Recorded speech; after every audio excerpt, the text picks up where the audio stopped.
en Cristo que me fortalece. La sangre de Cristo me cubre y si vencedor. Me escapo yo de tu cárcel, del barro que tú. El conocimiento de la doctrina de los apóstoles. Lo importante es basarnos en la enseñanza de la palabra. No se trata de basarnos en una enseñanza de hombres o conceptos humanos. Vamos a intentar, aleluya, con la capacidad que uno tiene, poder sacar lo que Dios dice por medio de la palabra para que nosotros nos fundamentemos en esas enseñanzas. Porque la palabra doctrina quiere decir enseñanza.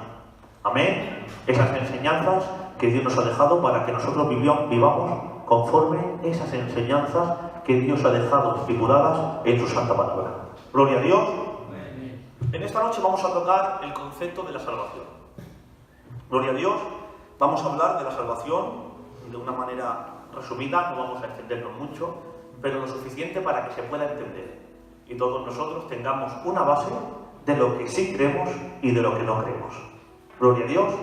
Hay muchas falsas doctrinas que golpean en contra de la Iglesia, aleluya, y esto no se tiene que dejar de perder. Para poder todos nosotros fundamentar nuestra vida en la roca que es Cristo, que es su palabra. Gloria a Dios. Y permanecer en esa doctrina maravillosa que establecieron los apóstoles. En esta noche vamos a hablar de una doctrina, aleluya, que nosotros no creemos ni compartimos. No se trata que simplemente nuestra denominación, gloria a Dios, no crea esta doctrina, sino nosotros a nivel personal tampoco. Y vamos a hablar de ella porque no la creemos y después vamos a entender, aleluya, sacar lo que sí creemos nosotros. Gloria a Dios. Esta doctrina es conocida como el calvinismo. Aunque tenga el nombre de Calvino, es el que la cronologizó y la sistematizó, pero esta doctrina no viene de este hombre. Esta doctrina, aleluya, es más atrás. Es una doctrina que ustedes pueden verlo porque no es una información aislada. Esta información ustedes pueden verla en Google, donde este hombre adquirió y pudo adaptar su pensamiento a la palabra del Señor. Esta enseñanza venía con conceptos platónicos.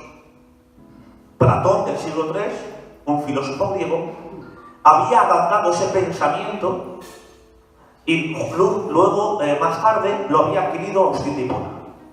Este hombre, Agustín de Hipona, padre de la obra, había adaptado ese conocimiento platónico y filosófico y metafísico, lo había adaptado a la palabra del Señor.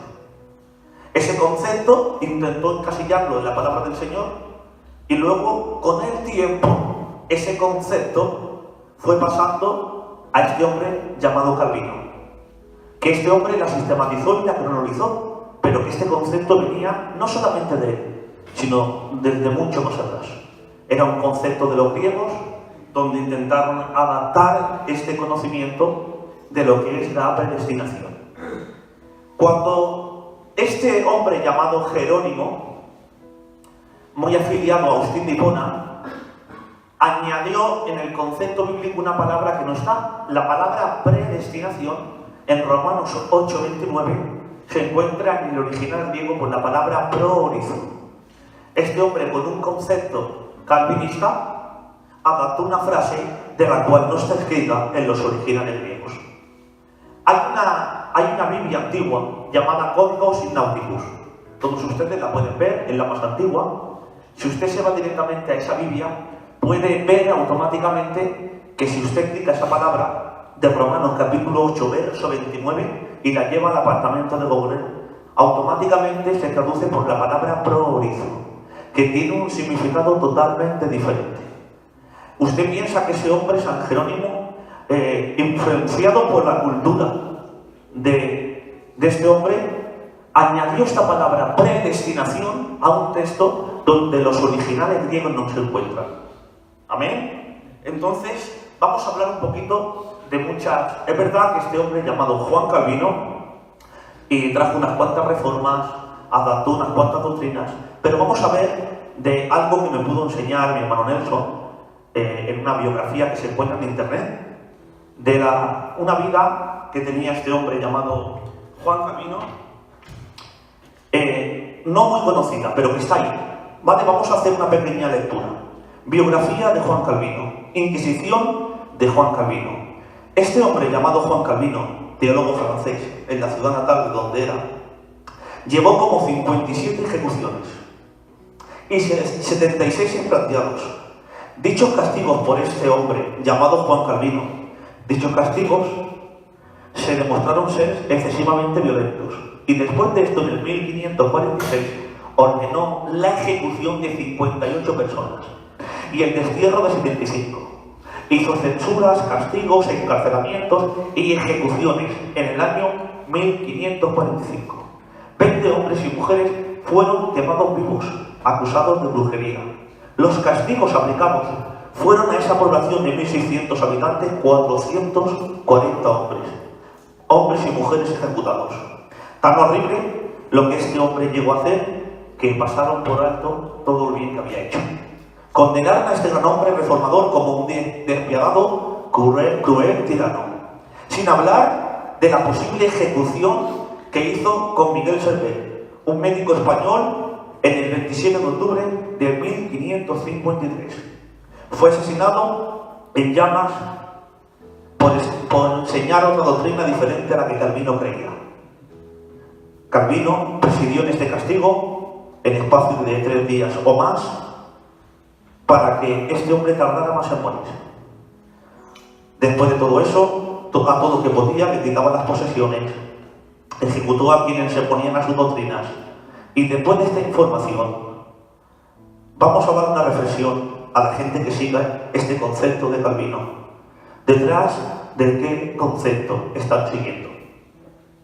Esta hemos hablado de una biografía, hermanos, que ustedes pueden verla en internet. Una biografía de un hombre, hermanos. Un hombre que ha hecho cosas muy malas. Este hombre no puede tener una revelación de la palabra porque no hay ni una iluminación para poder entenderla, porque era un hombre, aleluya, que estaba haciendo cosas muy malas. No antes de convertirse, sino ya cuando estaba convertido. Gloria a Dios. De cada concepto que vamos a hablar ahora, de una manera resumida para poder entender el concepto calvinista, vamos a hablar y vamos a añadir 2 o 3 testigos. Hay un texto bíblico que a mí me gusta mucho, que en boca de 2 o 3 testigos conste toda la verdad. En esta noche, para poder hacerlo resumido, para que nosotros podamos entenderlo, vamos a hablar, hermanos, de 2 o 3 versos bíblicos para intentar desgranar el concepto este y poder nosotros entender lo que nosotros creemos a la luz de la palabra, siendo fiel a lo que nosotros creemos. Gloria a Dios.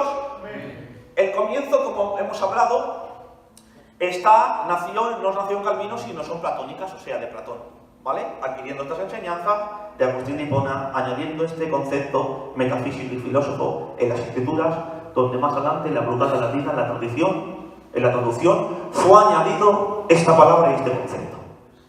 Ahora, cuando hablamos en el primer concepto, donde hablamos de la depravación total, porque hay que entender que esto se compone de 5 puntos. La depravación total, ellos se basan en 5 puntos conocidos como Tulid. La depravación total es una de ellas y vamos a hablar en qué se basa esa creencia. Ellos se basan de la siguiente manera. Ante todas las cosas, antes de entrar en la depravación total, entienden una cosa muy importante. Ellos dicen, hermanos, se basan en uno de los atributos que es donde radican toda su enseñanza. Ellos dicen de que Dios es soberano. Y lo creemos.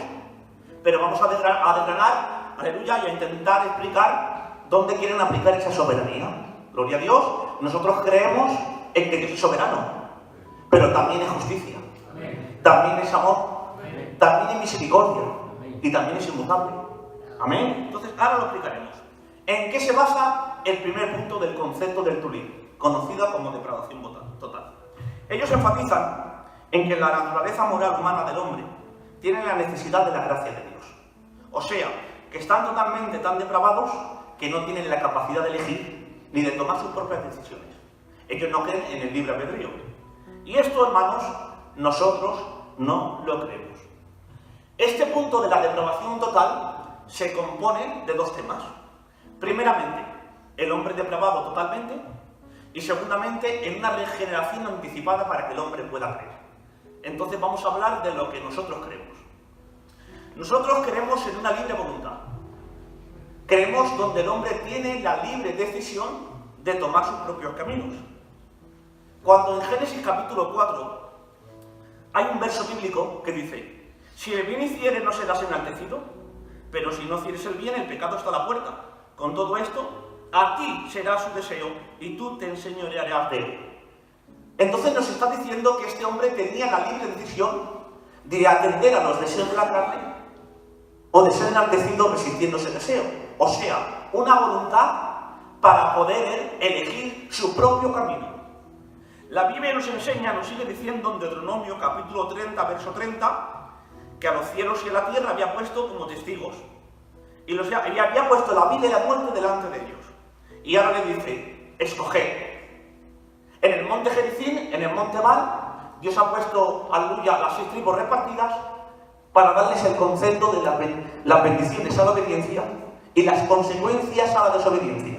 Y ahora Dios, después de implantar la información, le ha dicho a ese pueblo: escoged. O sea, primeramente la información se recibe en la mente y luego el hombre puede decidir sus propios caminos.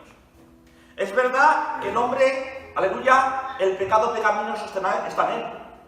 Es verdad que el hombre se arrastra a pecar, pero también es verdad que el hombre tiene una libre voluntad para poder decidir. Seguimos hablando en otros versos bíblicos, en Josué capítulo 24, verso 15. Le dice Josué: y si mal os parece servir a Jehová, escoged hoy a quien sirváis, si a los dioses quienes sirvieron vuestros padres cuando anduvieron al otro lado del río, o los dioses de los amorreos en cuya tierra habitáis. Pero yo y mi casa serviremos a Jehová. De nuevo ahí vemos otra elección donde el pueblo ha podido tener la capacidad de poder elegir. El conocimiento de la verdad ha sido dado. La elección de que independientemente el hombre pueda recibir ha sido así. O sea, seguimos creyendo, aleluya, y confirmamos por medio de la palabra que yo y usted creemos donde el hombre tiene voluntad para poder decidir. Amén. Ahora, entendemos por medio de la palabra del Señor que no solamente, hermanos, cuando hablamos en Efesios capítulo 2, verso 1, entendemos que es verdad que estábamos muertos en nuestros delitos y pecados. Pero cuando hablamos del huerto, en el capítulo 3 del libro del Génesis, podemos entender que lo que ahí murió fue el espíritu, hermanos. ¿Saben que se compone de 3 muertes? ¿Amén? Entonces ahí hablemos de la muerte espiritual, donde Dios había establecido una normativa por medio de la palabra: de cierto te digo que el día que comieras, morirás. Porque ¿qué es el pecado? Sino la infracción de la ley. A esa ley de Dios el hombre le añadió, aleluya, al no de Dios el hombre le añadió un sí y pecó. Y hubo unas consecuencias: la muerte espiritual. Desde entonces el hombre espiritualmente, hermanos, ha estado muerto.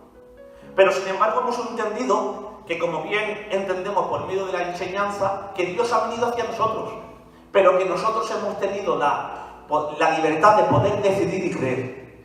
Porque Dios nos ha demandado 2 cosas: arrepentimiento y creer. Luego entonces no creemos, aleluya, en estos conceptos, porque se basa en el primer concepto. ¿En qué se basa en el segundo concepto? En que el hombre ha sido regenerado anticipadamente para poder creer. La Biblia nos enseña eso. La Biblia nos enseña, como bien predicaba el pastor en esta tarde, que hay un proceso para poder creer. El proceso lo queremos de la siguiente manera. El hombre tiene la capacidad de poder elegir, pero cuando se le predica la palabra del Señor. Amén. Primero, el Espíritu Santo es el que convence de pecado, de juicio y de justicia.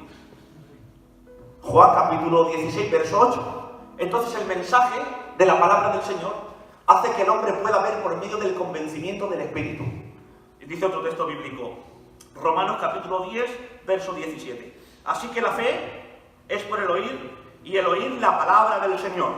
Romanos capítulo 10, verso 14. ¿Cómo pues invocarán a aquel el cual no han creído?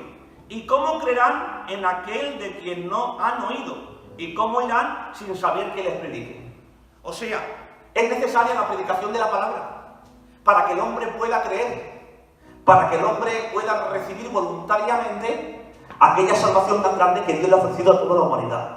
Entonces no creemos, hermanos, en un proceso de la siguiente manera como ellos enseñan.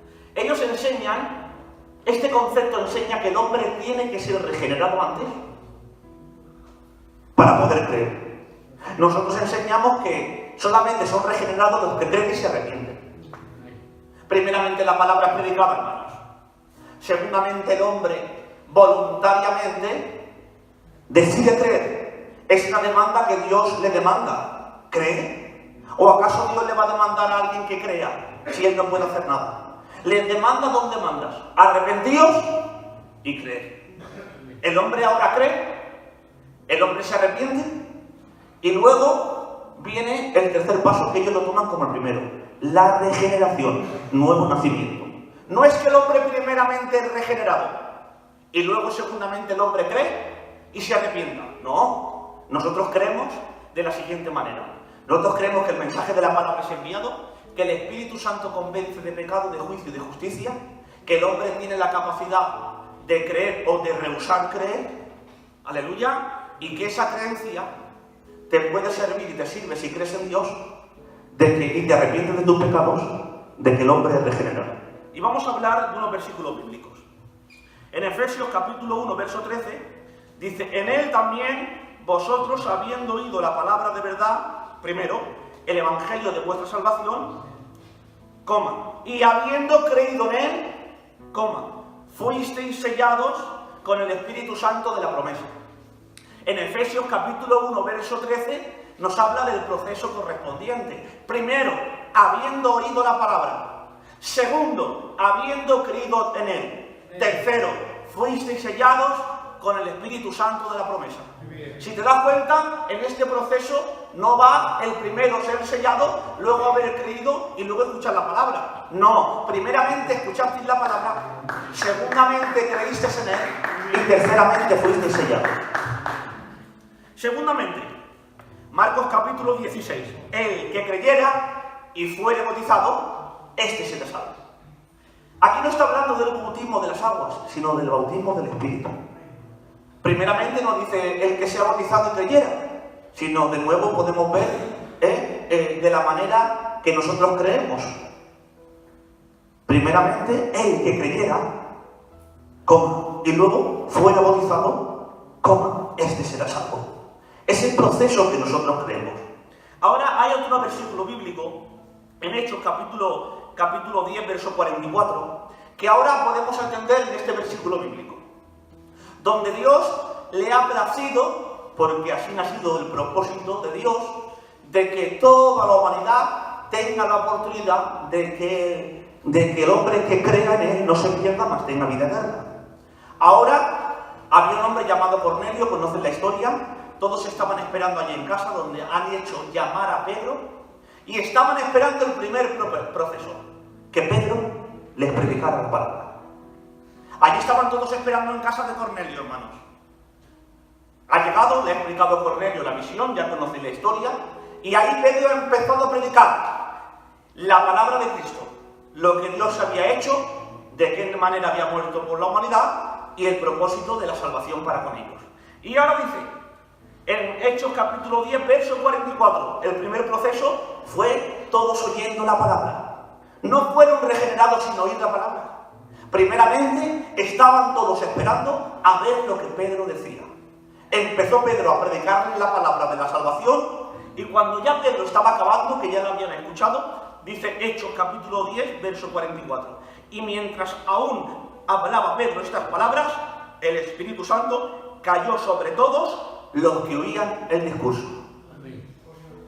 Primeramente aquel mensaje se entendió, lo creyeron, se arrepintieron, y el Espíritu Santo cayó sobre todos que oían el discurso, no sobre todos los que estaban en la casa. Porque aquí hay que hacer un paro, hermanos. No dice que todos los que estaban en la casa porque Cornelio invitó a muchos amigos y familiares a la casa para que pudieran escuchar el mensaje de Dios. Dice la Biblia que todos los que oyeron el mensaje fueron bautizados. Entonces, en el primer punto, ¿qué es lo que creemos? Que el hombre tiene decisión para poder elegir, gloria a Dios, pero que el hombre no tiene que ser regenerado antes para poder creer, sino que primeramente el hombre oye la palabra, que la fe viene por el oír la palabra del Señor. Segundamente el hombre cree o rehúsa creer y se arrepiente, y terceramente el hombre es regenerado o es sellado. Este es el proceso, hermanos jóvenes, que nosotros creemos. No creemos que el hombre tiene que ser regenerado antes, que no hace falta el mensaje de Cristo. Creemos que Cristo Es la puerta, y sin el mensaje de Cristo y su persona no hay puerta que se pueda abrir. ¿Amén? Entonces lo creemos de esta manera. Repito, se predica el mensaje. Segundo, cuando se predica ese mensaje, el hombre cree y se arrepiente o rehúsa creer voluntariamente. Y tercero, el que cree y se arrepiente es regenerado. Este es el proceso que nosotros creemos. Gloria a Dios. Seguimos. Este es el primer punto de una manera resumida, hermanos, para no extender mucho y a poder hacerlo todo fácil, de lo que se compone la depravación total. Se compone del primer punto que hemos hablado, que el hombre está tan depravado que no puede elegir, cosa que nosotros sí creemos que el hombre puede elegir sus propias decisiones. Y segundo punto, hemos hablado, que viene dentro del primero, es un tema con dos. Decimos que el hombre no es regenerado antes, sino es regenerado cuando cree y se arrepiente. ¿Sí o no? Dale un fuerte aplauso a Dios, por favor.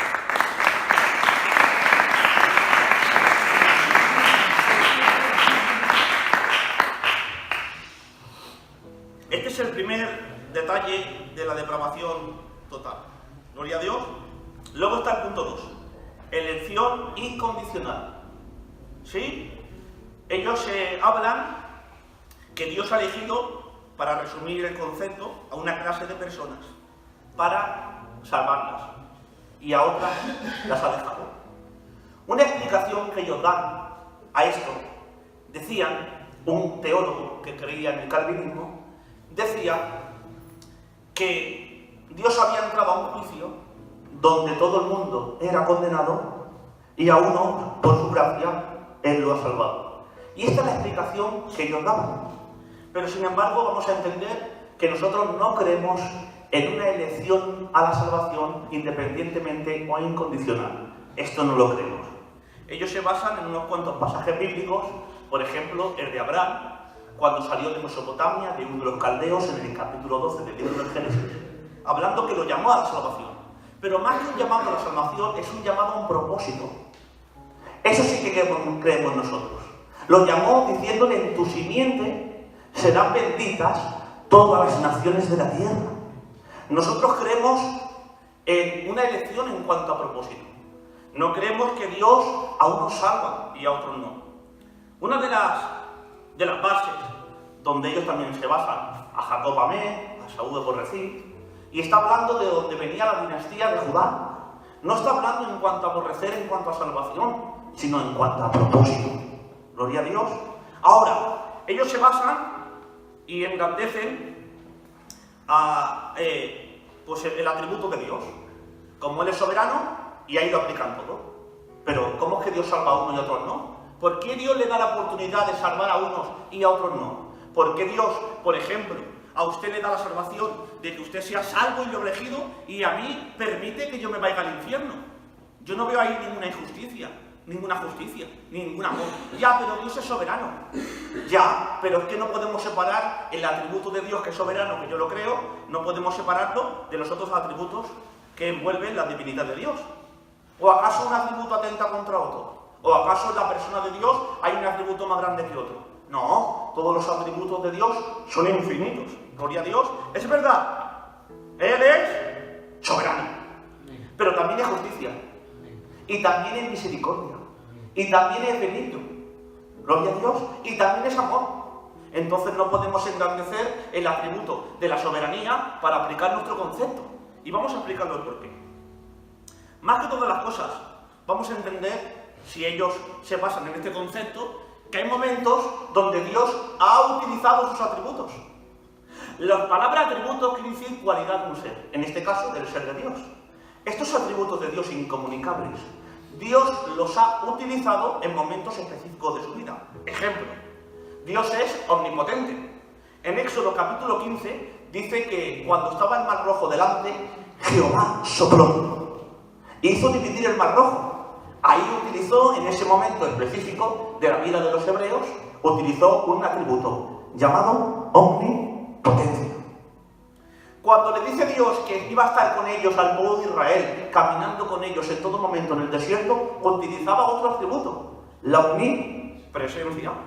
Cuando se le apareció en Génesis capítulo 15, prometiéndole a Abraham que por su nombre, aleluya, iba a prometer que su descendencia no tendría límites, que sería como las estrellas del cielo y como la arena del mar, y no teniendo por qué jurar por sí mismo, por otro mayor juró por sí mismo, estaba hablando, resaltando un atributo de la inmutabilidad. ¿Sí o no? Y cuando Dios, en el capítulo 32 del libro del Éxodo, el pueblo se ha desenfrenado, alimentando el deseo pecaminoso del alma, sacrificando el becerro de fundición, Dios ha establecido su justicia. O sea, que hay momentos específicos donde vemos que Dios ha utilizado sus atributos. Pero sin embargo, ellos se basan solo para hablar. Pero ¿dónde podemos entender, dónde hay un texto bíblico donde nos diga que por soberanía Dios ha muerto por el creyente? ¿Dónde podemos ver un texto bíblico donde nos diga que por soberanía Dios se dio rescate por todos? No. Si algún texto hay que resaltar, es el amor. Y el corazón de la Biblia, Mateo capítulo 3, verso 17, nos lo aclara muy bien. Dice, de tal manera amó Dios al mundo. Un amor incondicional, hermanos. O sea, si algún atributo hay que resaltar, es el amor. No tenemos textos para decir que por soberanía Dios eligió a uno, pero sí tenemos textos para decir que por amor se dio Dios por el mundo, para que todos fuesen salvos y solo se beneficiaran los que en él creen. Porque hay una condición en el versículo bíblico, Mateo capítulo 3, verso 16. El que creyera, amén, hay una condición. De tal manera amó Dios al mundo, que ha dado a su Hijo unigénito para que todo el que en él cree no se pierda, mas tenga vida eterna.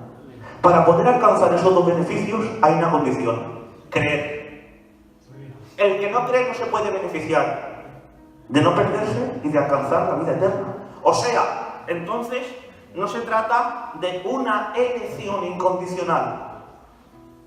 No creemos en eso, de que Dios ha elegido a uno para salvarlos y a otros los ha dejado que se condenen. No, nosotros creemos en un Dios que es soberano, sí, pero también es inmutable, y también es justicia, y también es misericordioso, y también es benigno, y también es amor. Y el amor de Él lo ha demostrado, muriendo por todos. De tal manera amó Dios al mundo, que ha dado, aleluya, a su Hijo unigénito para que todos. Porque hay que entender una cosa muy importante, hermanos. Dios no hace acepción de personas. ¿Sí o no? Dios no hace acepción de personas. Hay dos exigencias que en todo momento, hermanos, Dios le exige. Creer, arrepentidos. Dice 1 de Timoteo capítulo 2, verso 4. Dios quiere que todos los hombres vengan al arrepentimiento. No algunos, sino todos. El propósito y deseo de Dios es que todos los hombres vengan al arrepentimiento. La pena es que no todos quieren arrepentirse. La pena es que no todos lo aceptan. Pero la salvación se le ofrece a todo el mundo. Lo que hay gente que no se quiere arrepentir y hay gente que no quiere creer. No porque Dios elija, sino porque el hombre rehúsa. ¿Sí o no? 1 de Timoteo capítulo 2, verso 6. Si no ha muerto por todos. La muerte de Cristo es para todos. El beneficio para los que creen. Gloria a Dios. Dios no ha hecho excepción de persona, porque en su persona no está esa condición. Dios ha muerto por todos. Gloria a Dios. De tal manera amó Dios al mundo. No resaltamos ahí el atributo de la soberanía, sino el atributo del amor. Un amor incondicional. Gloria a Dios. Y cuando hablo incondicional, quiere decir que no solamente a unos salva y a otros deja que se condenan. No, Dios nos da la oportunidad a todos. Gloria a Dios. Alabado sea el nombre del Señor. Lo que sí entendemos, que hay una elección, hermanos, en cuanto al propósito. Podemos ver que Dios ha elegido a ciertos hombres para llevar a cabo un propósito. En Hechos capítulo 9, le dice, el Señor le dijo, ve porque instrumento cogido me es este para llevar mi nombre en presencia de los gentiles y de los reyes de los hijos de Israel. O sea, a Pablo Dios lo eligió con un propósito, de anunciar el Evangelio a los reyes de este mundo y a los príncipes de los hijos de Israel. Gloria a Dios. Hay una elección en cuanto a propósito dentro de la iglesia. Efesios capítulo 4, dice 11, él mismo constituyó a unos apóstoles, a otros profetas, a otros evangelistas, no a todos. O sea, aquí vemos una elección en cuanto a propósito, pero con el propósito de que la iglesia se siga formando por medio de estos ministerios, porque si todos fuéramos ojos, ¿dónde estaría la boca? Sería, aleluya, ¿cómo se compondría el cuerpo de Dios? Por eso, Dios a uno ha llamado apóstoles, a otros evangelistas, a otros maestros, haciendo una elección en cuanto al propósito para que la imagen de Cristo sea formada en la iglesia. Eso sí lo creemos nosotros. Gloria a Dios. ¿Se entiende? Cuando hablamos de la palabra de Romanos, cuando están hablando de Romanos 8, 29, hay dos cosas muy importantes, que tanto en Romanos como en Pedro, habla de los que antes conoció, habla de un conocimiento anticipado. El conocimiento anticipado de Dios, de ver anticipadamente todas las cosas. Gloria a Dios. No estamos hablando que fue una elección de salvación, sino es un destino a la formación. Eso es lo que creemos nosotros. Han añadido esa palabra prorizo, gloria a Dios, que no está en los originales griegos. Entonces nosotros sí creemos en una elección, en el conocimiento anticipado de Dios, sabiendo Dios de antemano que el hombre va a decir que sí a ese ofrecimiento. Y luego marca un destino a la santificación, para que la imagen de Cristo sea formada en nosotros. Gloria a Dios. Y cerramos este concepto de la elección. En Romanos capítulo 2, verso 11 dice, porque no hay acepción de persona para con Dios. Gloria a Dios. Seguimos diciendo en el capítulo 2 del libro de Romanos, verso 11, que para Dios no hay acepción de personas. Gálatas capítulo 2, verso 6. Pero de los que tenían reputación de ser algo, los que han sido en otro tiempo nada, me importa. Dios no hace acepción de personas. Efesios capítulo 6, verso 9. Vosotros amos hacer ellos lo mismo, dejando las amenazas, sabiendo que el Señor de ellos, vuestro está en los cielos, y para Él no hay acepción de personas. La Biblia nos enseña el carácter de Dios. Dios no hace acepción de personas.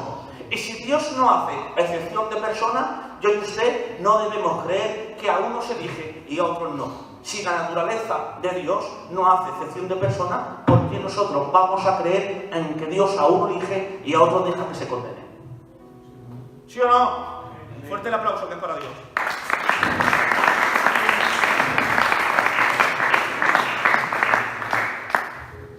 En Hechos, capítulo 10, verso 34, de nuevo Pedro, acabando este segundo punto, abriendo la boca, dijo, en verdad comprendo que Dios no hace excepción de personas, sino que en toda nación se agrada del que teme y hace justicia. ¿Veis? Primero, no hace excepción de personas, y segundo, se agrada donde en toda la nación se agrada del que teme y hace justicia. Por eso decimos nosotros en esta tarde que nosotros no creemos en una elección incondicional. Gloria a Dios. Hablamos del tercer punto. Expiación limitada. ¿En qué consiste este tercer concepto de lo que ellos creen? Consiste en que la muerte de Cristo solamente se han podido beneficiar un número de personas. Y ahí el título lo habla. Expiación limitada. Cosa que la palabra del Señor a nosotros no nos enseña esto. Mateo capítulo 3, verso 16. Dios amó a algunos. No. A un número. No. Dios amó al mundo. Entonces el propósito de Dios es universal. los beneficios particularmente para los que creen. Gloria a Dios, no creemos nosotros en una expiación limitada. Gloria a Dios, lo que hay una condición que le hemos hablado. En este concepto de la expiación es universal, los beneficios particularmente para los que creen. Gloria a Dios, el que cree tiene los beneficios, como hemos hablado, que no se pierda, mas tenga vida eterna. Gloria a Dios, 1 Timoteo capítulo 2, verso 6. En rescate por todos. O sea, Él se dio en rescate por todos. Hechos capítulo 10, verso 43. De este testimonio dan todos los profetas, que todos los que en Él creyeren recibirán perdón de pecados. No algunos, sino todos. Aleluya. O sea, entendemos que todos aquellos que voluntariamente creen se pueden beneficiar de una expiación no limitada. No ha sido una expiación limitada. No ha sido el sacrificio de Cristo donde unos pocos se puedan beneficiar o un cierto número. No. Ha sido una expiación universal donde hay beneficios particulares para aquel que cree voluntariamente. Gloria a Dios. ¿Me explico? Primer punto, no creemos en la depravación total, ni la regeneración anticipada. Segundo, no creemos en la elección incondicional. Tercero, no creemos en una expiación limitada. Cuarto, no creemos en una gracia irresistible. ¿En qué se basa en la gracia irresistible? La gracia irresistible se basa de que cuando Dios llama a una persona, sí o sí, esa persona accede al llamado. No puede ser retraído ese llamado. Tiene que ser sí o sí porque es irrevocable para que Él se lleve la gloria. Sin embargo, nuestros hechos ni le quitan gloria ni le añaden gloria. El hombre pueda entender su grandeza y su pecado y él voluntariamente pueda creer o pueda rehusar. ¿Sí o no? Lucas capítulo 5, verso 32 y dice: no he venido a llamar a los justos sino a los pecadores al arrepentimiento. Ese es el propósito de Dios. Llamar a los pecadores al arrepentimiento. Por eso hay una demanda muy grande que en la palabra hay muchos versos bíblicos, hermanos, los cuales dicen: creer y arrepentiros. Gloria a Dios. Entonces se entiende que sí se puede resistir ese llamado. Es un llamado donde sí se puede rechazar. Y ya acabamos con este último punto. Le he intentado desgranar de la manera más sencilla, hermanos, de una manera cortita y ferviente. Entramos en el quinto punto, la perseverancia de los santos, y acabamos. ¿Sí o no? Ellos se basan que cuando el hombre automáticamente ha entrado a la salvación porque ha sido elegido, sí o sí Dios lo preserva y lo protege o lo conserva para que nunca caiga. Y así el logotipo de su emblema, SSS, salvo, siempre salvo. Nosotros es un concepto que no lo creemos, gloria a Dios, por la siguiente manera. Nosotros sí creemos que el hombre se va deteriorando, el hombre se puede ir dejando, se puede ir apartando. Gloria a Dios. Y si el hombre se acaba desjudiando, acaba perdiendo la salvación. Eso es lo que nosotros creemos. Gloria a Dios. Dice Ezequiel, capítulo 18, verso 23. Mas si el justo se apartare de su justicia y cometiere maldad, hiciere conforme a todas las abominaciones que hizo limpio, vivirá él. Lo hace en pregunta. Todas sus justicias que hizo no vendrán en memoria por su rebelión con que prevaricó, por su pecado que cometió, y por ello morirá. Gloria a Dios. Si el justo se apartara. O sea, podemos ver que el justo se puede apartar. Y si sigue practicando el delito antiguamente que él hacía, por esa causa, él morirá. Entonces no creemos en una perseverancia.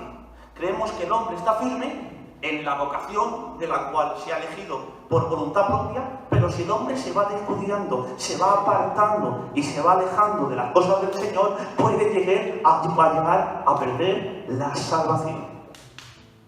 Gloria a Dios. Segunda de Timoteo 4, versículo 10. Porque Demas me ha desamparado amando más este mundo. O sea, Demas lo había desamparado el apóstol San Pablo. Se había ido. Primera de Timoteo, capítulo 1, verso 19, manteniendo la fe y la buena conciencia, desechando la cual naufragaron en cuanto a la fe algunos. O sea, gente que naufragaron en cuanto a la fe. Gloria a Dios.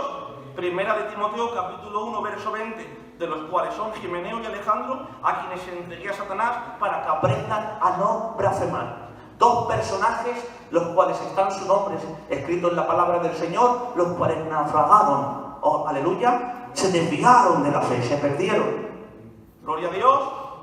Dice Isaías, segunda de Pedro, capítulo 2, verso 15, abandonando el camino recto, se han extraviado siguiendo el camino de Balaam, hijo de Beor, quien amó el pago de su iniquidad. Gente que por la codicia y el amor al dinero, porque esto está hablando de la doctrina de Balaam, amando el premio de la maldad del dinero, aleluya, habían abandonado el camino recto.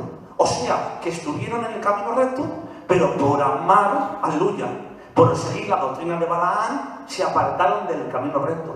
O sea, seguimos diciendo por medio de este pasaje bíblico que la salvación se puede abandonar. ¿Sí o no? Sí. Segunda de Pedro, capítulo 3, verso 17. Así que vosotros, oh amados, sabiendo de antemano, guardaos, no sea que arrastrados por el error de los inicuos, caigáis de vuestra firmeza. Gloria a Dios, podemos ser arrastrados y caer de nuestra firmeza, arrastrados por los inicuos. Gloria a Dios, por eso hay que intentar hacer firme nuestra vocación y permanecer constantemente, aleluya, en la salvación tan maravillosa que Dios nos ha regalado. ¿Sí o no? Aleluya. Ya, pero es que ellos dicen, ya, pero es que resulta que si estos que recayeron o que se perdieron nunca fueron. Hay un verso bíblico en Hebreos capítulo 6, verso 4, donde dice, porque es imposible que los que una vez fueron iluminados y gustaron del don celestial y fueron hechos partícipes del Espíritu Santo y asimismo gustaron de la buena palabra de Dios y de los poderes del siglo venidero y no decayeron. Aquí vemos personas que tuvieron un proceso correcto de lo que habla de la salvación. Y ahora vamos a explicarlo. Primeramente habla de los que fueron iluminados. ¿Quiénes son iluminados? Aquellas, por ejemplo, el Dios de este siglo, en 2 de Corintios capítulo 4, verso 4, dice que ha cegado el entendimiento de los incrédulos para que la luz no les resplandezca. O sea, está hablando de la luz del Evangelio. La iluminación, aquellos que recibieron la luz del Evangelio. Aquellos que vivían en tinieblas y recibieron la luz del Evangelio. Primer proceso. Segundo, gustaron del don celestial. El don celestial es la gracia que Dios ofrece en Efesios capítulo 2, verso 8. Porque por gracia sois salvos, por medio de la fe, esto no es de vosotros, es don de Dios. En la palabra gracia viene de un griego carisma, que quiere decir regalo inmerecido. Recibieron el don celestial. Gloria a Dios, dice, y fueron hechos partícipes del Espíritu. Habla de la regeneración. Dice, y gustaron de la buena palabra. Habla de la iluminación. Entonces, ¿qué nos enseña? En Lucas capítulo 24. Entonces Dios les abrió el entendimiento para comprender las Escrituras. Entonces estamos hablando que fueron gente que recibieron, que fueron creyentes verdaderos, donde fueron iluminados, donde gustaron del don celestial, donde fueron partícipes del Espíritu Santo, incluso gustaron de la buena palabra del Señor, o sea, el entendimiento para poder entender la Escritura. Y luego recayeron. Porque a eso aplican ellos, que si se perdieron es porque nunca creyeron. Gloria a Dios, pero aquí podemos ver gente que estuvieron, otros que estaban en el camino recto, en 2 de Pedro capítulo 15, abandonaron el camino recto, eso porque estaban. En Hebreos capítulo 6, verso 4, es porque recayeron estos que una vez recibieron el proceso correspondiente de ser iluminados, de gustar del don celestial y asimismo de la palabra y de los poderes del siglo venidero. Y acabo ya con esto. Acabamos con un versículo bíblico que es, hermanos, para todos estos conceptos maravillosos. Hay un texto bíblico donde desmonta pues, todos estos 5 puntos, o hay cosas en contra que golpean contra esta enseñanza. Ejemplo. Y acabo. Mateo capítulo 3, verso 16. Porque de tal manera amó Dios al mundo, ¿veis? Aquí, expiación no limitada. Dios amó al mundo. Que dio a su Hijo para que todos, no elección incondicional, sino para que todos, que en Él crea, ¿veis? Una exigencia. Crea, la palabra creer viene de una definición pistation eteo, que quiere decir permanecer constantemente en esa creencia. O sea, permaneciendo constantemente en ella. Si no permaneces, puedes caer de la gracia. O sea, en este versículo bíblico podemos entender, aleluya, que va en contra de 4 conceptos de esta enseñanza. Por eso acabo diciendo en esta noche y acabo. No creemos en este concepto, no creemos en la depravación total, resumiendo todo lo dicho, ni que el hombre es regenerado antes. No creemos en una elección incondicional, no creemos en una expiación limitada, no creemos en una gracia irresistible y no creemos en una perseverancia de los santos. Gloria a Dios, nosotros creemos que el hombre recibe el Evangelio por medio de la predicación de la palabra, que el hombre puede creer voluntariamente o rehusar creer, que el hombre después de todo eso es regenerado y que luego el hombre, después de haber aceptado voluntariamente y entrar en la familia de la fe, como se descuide, como se deje y se aparte de las cosas del Señor, acá puede acabar abandonando la fe y la salvación. Por eso, ocupaos de vuestra salvación con temor y temblor. Fuerte el aplauso que es para Dios.